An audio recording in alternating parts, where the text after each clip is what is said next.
Are we doing? We are live. Are you ready for this intro? Let's sync it up. Yeah, let's do it. Let's do it. Three, two, one. Bomb, bomb, Boom, bomb, bomb, bomb, bomb, boom, bomb. boom. Hey, welcome Hey, in, fight welcome in, fans, welcome. to another episode of That's Boxing Podcast. This is our last, distance podcast. So don't worry, next time we'll have some real theme music. What's good, Coach? How you doing? Well, I'm not loving the long distance relationship, man. You got to come back to town. You This is got to tough get back for in the me. studio. I wanted to give you space to explore other hosts. Make sure this is really the one for you. Oh, so this is open? This is an open podcast relationship? Oh, it's absolutely not. It's 100% closed. You're locked down for life. I'm riding your Locked in, coattails brother. to fame. Locked in. Well, listen, we got 40 minutes on this free Zoom. So let's get to it. We've got some important business to kick the podcast off with, which is giving away some tickets. So Right. We did an offer.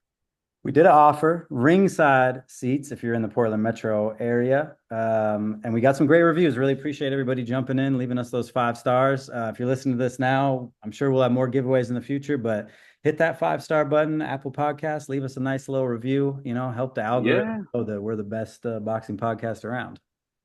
Yeah, so we're gonna announce a winner. We randomly selected. We put all the reviews that we got into a pile, and we just gave them random numbers. And now I'm gonna ask Dust to pick a number, and then we're gonna roll with it. Okay. So the numbers. I got a drum roll, please. I'm going number 4. Okay, review number four. Here it is. That would be. It's a nice one. Coach and Dust are funny, insightful, and right on the money with their picks. I don't gamble, but I would be less poor if I followed their advice. So maybe I Hey, should. Hey, that's banana rego, banana, banana rego, banana ego. Okay. Oh, I think I know who that is. I think that's Anna. All right, man. We got a local winner. Okay. Congratulations, champ. We'll see you at the fights. all right, hit up DM us at That's Boxing on Instagram and figure out how to get your tickets. Thank you for the Yeah, review. dude. I don't. Put some Yeah, money down, it yeah. You sounds guys, like. man. Hell yeah. All right. Cool, man. Well, yeah. Pick them up before Friday because we got weigh-ins and we got fights. So, all right. Let's get to this last weekend, man. Where were you at and what went down? Friday I night was was pretty fucking nice. It was nice. It was a good time. Got to come back home, watch it on the big screen in the basement with the projector and everything. Got my little big burger, you know how I do it. So that was nice. It was a nice little break, and now I'm back snowed in and freezing Utah. But let's get into it. Let's jump right into what I think maybe stole the show, which was Keyshawn. He makes the absolute lightest work out of Lemos, who came in overweight. Maybe he was Way overweight. way Way over. overweight. 6.5 pounds. Didn't seem to make a bit of difference in there. It was the countering and the power, just like we kind of broke it down and made the difference. Caught him while he was open, caught him while he was punching, caught him with straight shots, shortest distance between point A and point B. Ref dives in, but can't stop the vicious finish. Keyshawn puts his name on the map if he wasn't already there. What did you think of this fight? It was the coming out party, the superstar performance that we said he had the potential to pull off here. And Mm-hmm. he was able to do it. He overcame the weight issue and pushed right through that and took care of business. I mean, he had all the pressure, the hometown. His brothers had already gone out there and won their fights. His sisters are singing the national anthem. I mean, this guy just cemented himself as a hometown legacy for life, man. This guy is like a throwback fighter like I've never seen. I love him. I think it was a great performance. The kid's living a movie life, man. And I'm really proud of him for pulling it off. And Lemos, I think he missed weight on purpose. I think he knew that they weren't in a position to call this fight off, and he was going to take any advantage he can get and get in there and try to bully. But you know what? It didn't work out for him, man. I tell you what though, one of the knockdown left hook that was scored in there, Keyshawn got caught with a right hook right afterwards, Mm-hmm. and he got a little stunned. But luckily, his man was already on the way down, Yep. and his head cleared right away. But you watch that slow mo, and you can see he got stung while he was stinging. Mm-hmm. So Lemos had a punch in there, but he just didn't have much of a resistance, and then down he went. Great performance. I mean, I don't remember what we predicted as fight of the weekend or performance of the weekend or fight of the weekend, but man, that was definitely, I think, the big show. Yeah, and I don't want to take any shine away from Keyshawn at all in this moment, but I will say it's the geometry of boxing is interesting because Keyshawn, who I think is a phenomenal boxer, silver medalist in the Olympics, like obviously, right? But he struggled quite a bit in his last fight. And Lemos was a step up, as Top Rank does in his career. And Lemos went 12 rounds, gave Richardson Hitchens fits. Many people Hmm. thought he won that fight, and I think we were predicting this fight to be much closer than it was. And so, I think we saw Keyshawn getting his hand raised at the end, or maybe even getting a TKO stoppage late in the fight. But to have it be this dominant, it was just very surprising to me. And again, I don't want to take anything away from him, but a lot of people kind of jumping him up immediately, and he's in title contention right now. And we should talk about what's next for him. But I don't know that the path makes perfect sense of how dominant he was. Yeah, you could say that maybe Lemos missed weight because he was out of shape, or because he had an injury or something. You know what I'm saying? So you can't say for sure what exactly happened in there, but what a performance! And yeah, what's next for him? Definitely a title shot. I mean, Branchik probably, maybe. You Well, know, he's everybody's talking titles, but nobody's talking Andy Cruz. I don't know if that's ever going to happen.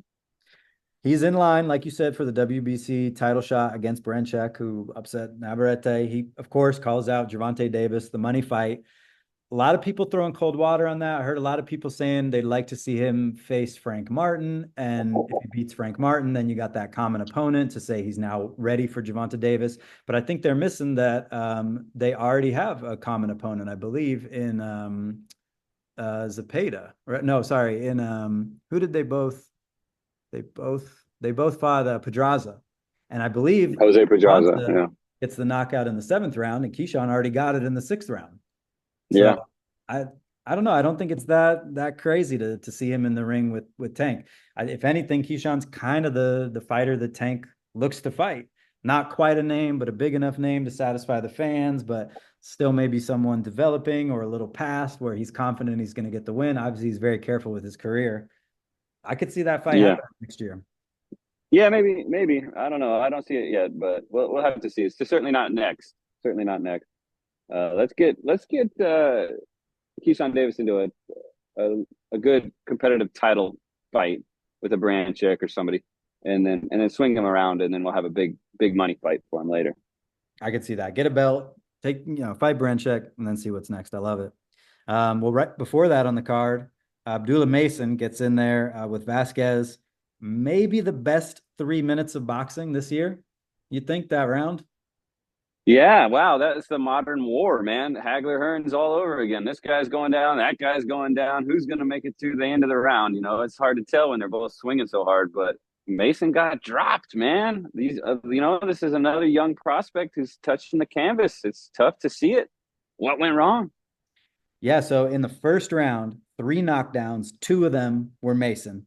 He jumps right back in the phone booth. He doesn't get on the jab, which he clearly had. He had length, he had speed, he had everything going his way to kind of box this guy and let the knockout come to him, or even just ride it to a points victory. But he didn't. He showed incredible grit, toughness, and strength. Drops him again, ultimately stops him. Absolutely checks the tough and strong box, but I don't know if he checked the smart box with this fight.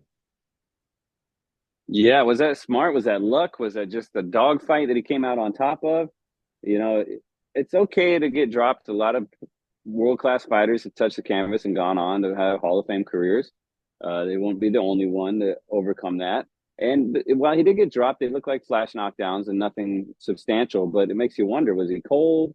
Because he had his hand up and everything. It wasn't like he was doing some massively defensively irresponsible Rolly Romero type boxing maneuver. You know, he had his hand up and it just kind of clipped around the front. And he just, down he goes. And it's hard to see a guy go down like that. But he came back right. And, now the story is, wow, Mason's got heart. Mason's a tough. Mason's a dog, and we'll see. But, you can't be getting touched like that at the high levels. If this guy's going to put you on the canvas, and what's going to happen when you get up there in the, world beaters, so he's going to have to make the improvements, maybe toughen up, maybe hit some neck exercises or something, Mhm. but great fight. Amazing. I mean, definitely edge of your seat action. Like, I don't think I breathed at all during that first round. Yeah, it's like you can't really throw it in there with fight of the year, just given where it is in the context of the sport. But in terms of edge of your seat, I damn near fell out of mine. Yeah, crazy shit, man. I mean, great recovery, great comeback, and that's the only way to, you know, keep your name up. And he's calling for prospect of the year in a post fight interview in a fight in which he got dropped. I mean, the only way you could try to pull that off is if you literally knocked the dude out, and he certainly did. So, Yeah. props to him for making it happen. But we'll look to see him make some defensive improvements in the next fight. And like you said, get a little smarter. If use the jab, use the ring. Don't go toe to toe with the squat little square power puncher.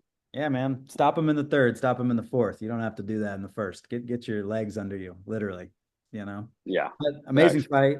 Kind of opposite fight of that earlier on the card. Isley versus Howard. I think I fell asleep halfway through this fight. It really didn't start until the 10th. Probably the only round Howard won. Isley gets the UD, which was the prediction. But Yeah, just a bad. yeah. Cautious fight, low action, real stiff. Looked like sparring.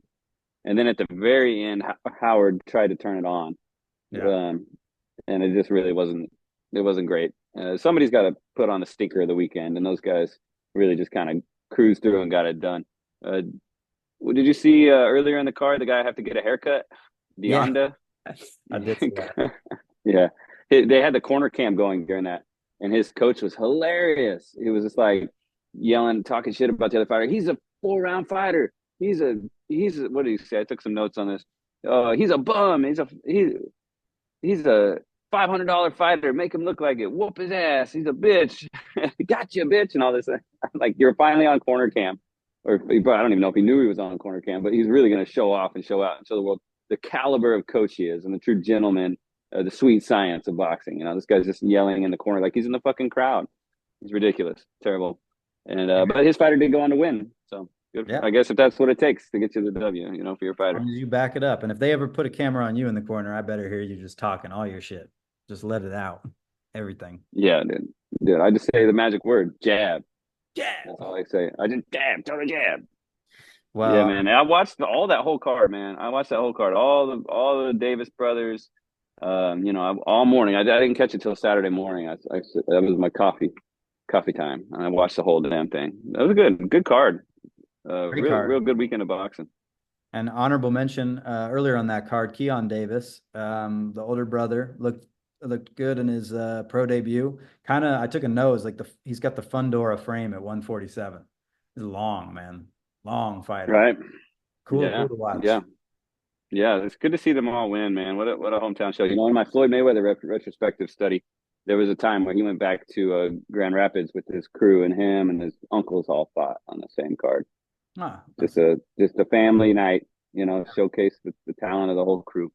So fair, it's fair. kind of a tradition in the sport. If you've got a fighting family and you can all fight on the same card, you got to do it once at least. Mm-hmm. Well, jumping over to the DAZN card, kind of a double header. Boots Ennis gets the unanimous decision win over Kukajan. Not a repeat of the outcome of the first fight, but not a repeat of the first fight itself. Kukajan clearly made the adjustments, came in there strong with a game plan, brought the action, pushed it, made it a much better fight, much more enjoyable. But my big question here is, who is Boots Ennis? This is a guy who wants to hang with the A's, who a lot of people say is an A-side fighter, who a lot of people say Crawford is ducking. And I think if you want to be the A, you got to dominate the B's. And this was not. Mm-hmm. No, the second time around, he struggled with this guy, and for different reasons. I made the pick all wrong. I thought that we were going to see Boots come out and change the script, right, and put on a different performance, a better performance, and dominate. In fact, it was Chukajan who comes in and shows us a whole different version of himself, who improves and puts on a great performance. And now he didn't win the fight, but he made it really hard on Boots. He made it really hard on him. Dude was looking frustrated. He got caught clean so many times, and we're harsh on him because we expect so much from him, right? But if Keyshawn Davis would have put on a performance like this weekend, we would have been roasting him. If he would have got hit clean that many times, if he would have been talking to he's talking to the corner. Oh, I see something. I see it. He's chatting to the crowd. He's completely distracted, looking annoyed. I wasn't really, really unimpressed with his performance, and it just looked like he wasn't in there. It didn't look like he wanted to be in there, and he was just like, this guy's not doing what I want him to. But he wasn't making the adjustments, and how are you going to complain about a guy who's holding you when you're just walking right up to him? And you Yeah. got a 6 inch reach advantage, and you got a jab, should have a jab, but you're walking right up to the guy and leaning on him, and then complaining about holding. He was holding just as much as Corinne was. So ugly fight there at the end, especially. But you got to give credit to Chukajan for coming in and showing he can fight going forward, fight going backwards, fight on the inside, turn, work the angles, and I mean, he only Boots only outpunched him by like 10 punches. It was close Yeah. on the output. Yeah. I mean, and I want to go back to what you were talking about advice in the corner. I was stunned at Boozy in the corner, giving him advice, just saying, knock him out, knock this guy out, walk him down, knock him out. He just kept saying that in between every round. And I'm like, yo, Yeah, first of all, this is not really advice. Second of all, he's doing that and it's clearly not working. He's yeah, taking tons of punishment, gets dropped. Like he could have lost that fight at many points in the fight. And again, like you go back to like, do you want to be tough or do you want to win in dominant fashion and be smart? And I hated hearing that. yeah. That was some Teofimo Lopez corner advice right there. Just what are you doing? Get this guy out of here. I was like, Dad, how? Like, How? how do I get him out of here?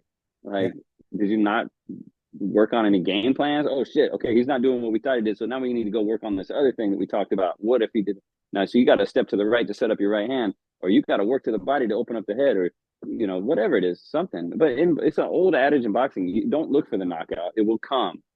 And then you got this coach screaming at you to go knock him out. It's so counterintuitive and frankly kind of embarrassing. So we hold Boots to a high standard. He always seems like one of the more mature guys in the scene. He's not on Twitter talking shit. He's not, doesn't really put himself out there. So you get the impression that he's a very, put together, kind of mature dude who just kind of stays out of the spotlight and focuses on boxing. You see him training, and you see him, and I always thought of him kind of like the big brother of all these East Coast guys that are coming up. He seems older, though he's about the same age as like Bruce Carrington or Shakur Stevenson. They're all around the same age, late 20s, 27, 28. But I thought that he was, a step above those guys.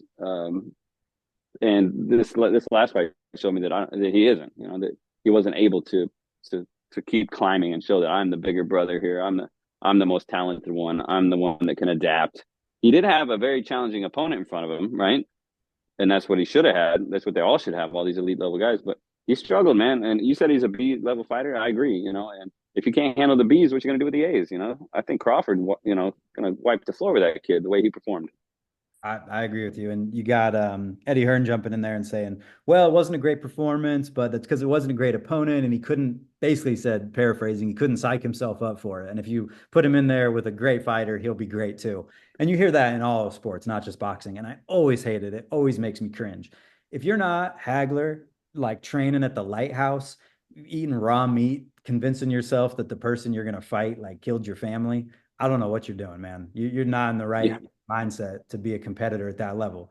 And I'm not saying that like I am, that you're not. If you can't, and then it's like, okay, it's round 8, you got dropped, you're losing a bunch of rounds, you're not dominating. That doesn't get you motivated. You don't turn it on at any point in there. You just, I don't get it. There's no laurels to rest on. yeah. No, that's ridiculous. That'd be like, what if Keyshawn would have boxed down to the level of his opponent? That's not how it works. That's just an excuse that people bring up, and it does happen in boxing sometimes. We see an experienced boxer sparring with a beginner spar, and it gets really ugly, and things start to fall apart because the experienced boxer is not able to box as they normally would with the timing, the speed, the power, the control, and so things kind of work to the lower common denominator. You know, unless it's now, and a truly experienced boxer should be able to control that. But Right. people in that middle experience level will fall back down to slugging it out to say fuck you to this guy who's trying to hit them hard, or getting hit with punches that they shouldn't get hit with because they're awkward. But a guy at Boots level, he should be able to maintain that elite mentality, and his corner didn't assist him with that, keeping that elite mentality, that calm, confident. Let's make some adjustments. Let's be an educated fighter in here, and not get frustrated and look for a knockout that wasn't ever going to come. Chukajan was so smart to take a knee because he got hurt. Yeah. He was hurt, but he took the knee, and he, veteran tactic. It shows that his class. He knows how to take care of business in there. And man, I don't know. I mean, they could run it back a third time and probably have another struggling, frustrating fight. Yeah, I wouldn't hate it, to be honest. Well, a lot of people obviously wondering what's next for Boots. I've been saying stay at 147 and collect some belts, but honestly, maybe move up and see him against more known competition. That might be the best route for him. Obviously, a lot of people throwing out Virgil Ortiz. Personally, I love that fight. I think it's billed as the battle of the two unknown boxers who both got exposed by Ukrainians. Man, those Eastern European guys sure know how to expose a dude, you know, frustrate him. But yeah, I'll be looking forward to that one. That'd be a good fight. His post fight thing's talking about, oh, I got to move up to 154. He's blaming it on the weight cut, blaming it, and that could be true. He's been at that weight for a long time. He's a big dude for the weight class. Yeah, move up, but you better move your defensive skills up too, because these guys at 54 they're touching you. They're Yeah. touching you clean. Yeah. Yeah, interesting fight. Interesting to see where he goes next. But right before this, talk about establishing yourself as A plus plus plus plus plus. Bam, gets the TKO victory over Pedro Guevara in the third round. Absolutely vicious. He shows the slip and slide on the inside, taking the little angles. He is a legend killer. He's everything that he's built to be, you know? Yeah, I think that would have been fight of the weekend and stolen the crown from Keyshawn this weekend if it had been a higher level competitor. Mm-hmm. The guy he was in there with was good enough, and he'd been around, but he's been around, and he's a little worn out. And man, he certainly wasn't ready for those angles and the aggressiveness. Bam came out looking for work right away, and he took care of business. Amazing performance.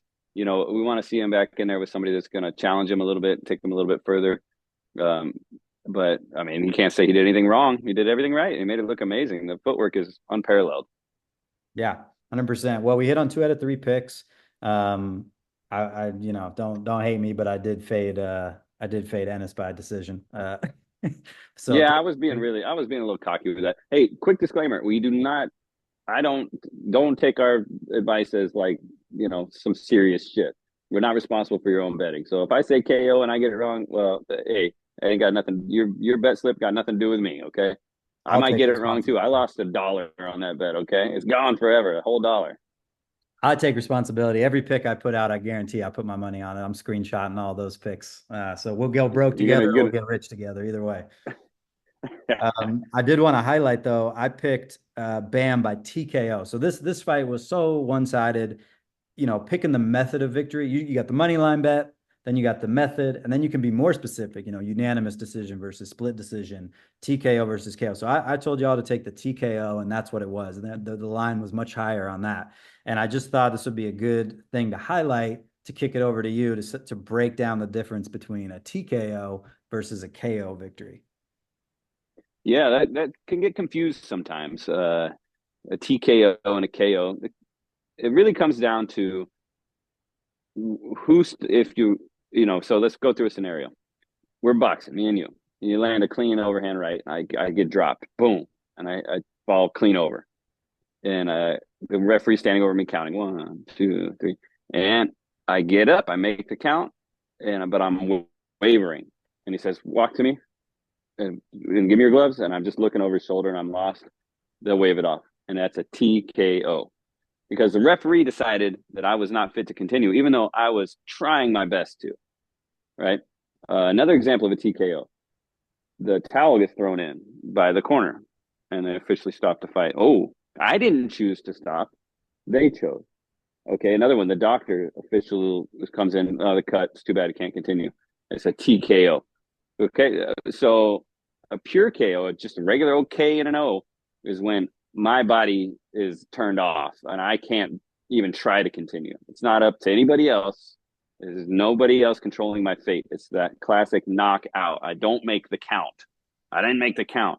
I'm unconscious. The doctor's coming in. They're putting me on the stool, right? And I don't know where the hell I'm at. So, a pure KO is actually a lot more rare than a TKO. TKO is sometimes you see it when we saw Romero versus the old looking guy. Who am I talking about? Barroso. Barroso. That's when you get a lot more controversy in a KO and it's a TKO because the referee TKO, it's over. But there Right. was nowhere near an actual KO. Yep. There was anywhere near a knockout, but it was technically a knockout because the referee stopped it.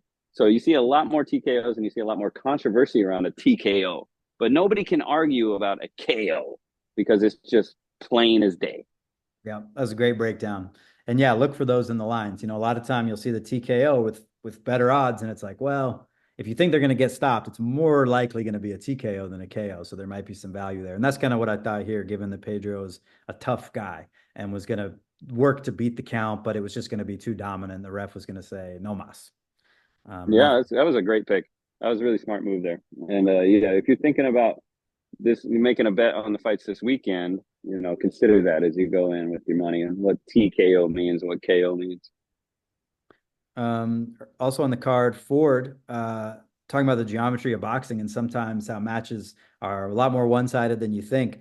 Ford moving up a weight class, I thought he was going to struggle against the vet, but he looked the best ever. Drops and gets the UD win over Gonzalez. I think Ford, like to his credit of what he was saying, hey, I'm struggling to make this weight and I'm going to be a lot better when I move up, and he certainly looked better. So really excited to see what he does next. Obviously, he's a slick operator, and he proved that.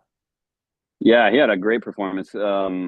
He definitely got frustrated towards the end as Gonzalez was moving a lot to avoid those punches. But you can't complain, man. You can't complain and beg the guy to hold still. You have to cut the ring off. And he was walking around the ring. That was one note I made. I said, man, he looks amazing.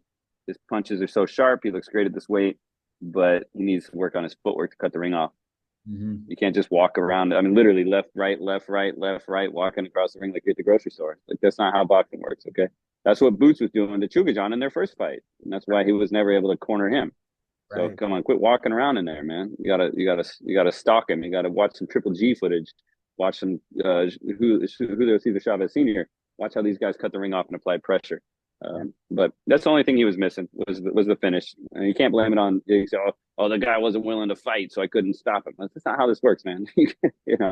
It's a sport. You got to figure out how to adapt in the moment and to win the fight. Not that he didn't win the fight, but don't complain if you can't cut the ring off, man. It's not like you're in the street and you're driving away. He was in there, cut the fucking thing off.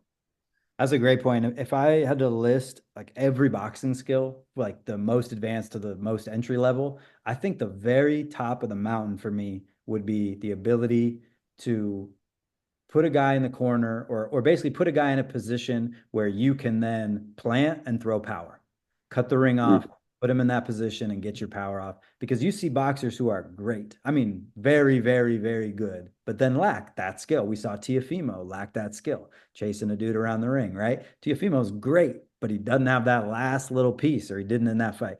And similar here, Ford is, I think, maybe he's not great. He's very, very good, but he's still, then you look at that and you're like, oh shit, you don't have that last piece. Then you watch Bam fight and you're like, oh, look at that. He put him right where he wanted him, and then he planted his feet, turned, and ripped power shots. That's excellent. Yes, and that's what makes it look so nice, using that footwork to create these angles. Because two basic boxers without any advanced footwork are going to get stuck in some kind of stalemate. But once you open up the ring with your feet and start attacking from unconventional angles, then you're going to be able to dominate anybody. So hey, we got 5 minutes and 47 seconds left on our countdown. Maybe We got to wrap this up. let's hit some news, and then you want to do another one and talk Tyson? Because I got too much shit to talk about Mike Tyson and Jake Paul for 5 minutes. Yeah, okay. Let's do news, wrap up this first half. First half. I just got two pieces of news. First, I thought was really interesting. Turkey, we always got Turkey Watch. He bought the Ring magazine. Said, Yes, "Hey, he's I going to bought bring it this." back to. He's going to bring it back, and he's going to bring back the print edition, which I love, and I will be the first subscriber back because I've been wanting more print copies for sure. That's sick, dude. I love it. I've got a couple copies at the gym. They had Inouye on the cover a couple years ago. I thought that was probably like 7 years ago now, and it was awesome. So yeah, this dude is the real one, man. He's not just in it for the money. I think he's really in it for the fans and for himself as a fan, living out his dream. And I think it's great, man. I mean, bring it on back, dude. We've been saying it for a while that anyone that puts this much money in the sport has got to want to unify the ranking system and the belt system, right? As obviously UFC and boxing are the most easy sports to juxtapose, and one just controls who fights who and controls what ranking is relevant, and boxing has all the sanctioning bodies, and you see the difference in product that comes of that. And I've been wondering if Turkey was going to go gobble up all these sanctioning bodies, many of whom are actually like 501c3 nonprofits, really weird companies, family owned. But pivot, I think the new strategy is I'm just going to let those die out because no one really cares about the IBO and this and that, right? And I'm just going to get the Ring magazine. And he said in his statement, I'm going to bring back the prestige of the ring belt. And I think if you put enough cred on the ring belt name in a couple years, 5 years, some, down the road, people might only look to that belt and only care about that belt and the others might fade out. Wow, that's a great take, man. I mean, that would be amazing if instead of trying to unify them all, you just make one ring to rule them all, right? I think that's the move. We'll see. We'll see what he does. But obviously, this guy's thinking ahead, investing this amount of time and money into the sport, and curious to see where it goes. Other piece of news: allegedly, Shakur and Zapata finalized. Don't have a date yet, but that's the fight we've been waiting on seeing. Obviously, Shakur had a hand injury, had surgery, but came out and said that fight is actually gonna happen. So Zepeda's got to get through this weekend. Is Zapata on this weekend? Ja. See, this is why we need a part two, man. I'm not prepared for This this. is because this is the Tyson thing, man. It's clouding up the fucking airwaves with all the drama, all that fake bullshit. There's some good fights on Saturday over in Riyadh. I know we got Zerto and Smith is Yeah, check oh yeah, the full Williams. card. Oh, right. I totally forgot about this. Yeah, Williams paid to Tevin Farmer, which is randomly like a good fight, and people are totally just like glossing over Farmer, in my opinion. But we got to Well, get Farmer is he's on the slide a little bit, and this is going to be a tough fight for him because he's Mr. Slick, and this Mr. Slick is fighting Mr. Output. But we can talk about that later. Let's talk about Shakur and Zapata. If that, because I expect Zapata to get through this weekend, and the fight, Shakur he needs a high level fight, so that's what's got to happen, man. Now, when is it? When are they saying that it's going to happen? Next, what, January, February? I think February is what I heard, but I don't think there's a firm date yet. Okay. Well, but you got to heal that hand up and try not to break it again.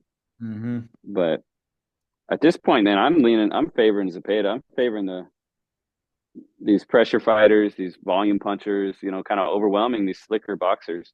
And somebody's going to get Stevenson's number one of these days. He can't be Mr. Perfect his whole life. That's why I just love this fight. It's fire and ice. It's the most diametrically opposed styles, period. Williams Zapata throws up to 100 punches a round.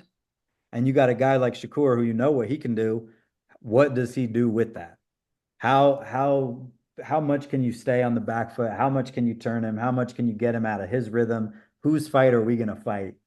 I just love it. I don't know if it's a 50-50. I gotta think about it more, but I just think that's one of my favorite style matchups that I could see, you know? Well, we'll get a light version of that this weekend when we watch Zapata versus Farmer because Farmer, he doesn't have the range control and the lead hand control that Stevenson has, but he does have great upper body movement and good, slick slips and steps and kind of Pernell Whitaker with the upper body. So we'll see how Zapata reacts to somebody who doesn't like to get hit. I love it. All right. Well, I'm going to get this episode up. Thank y'all for listening for our breakdown. We'll do another episode maybe tomorrow or Friday morning. We'll see and break down some of these fights that are coming up this weekend. Definitely some good action. All right, man. All right, y'all. That's boxing. Until next time, I'm Dust. I'm Coach. That's boxing.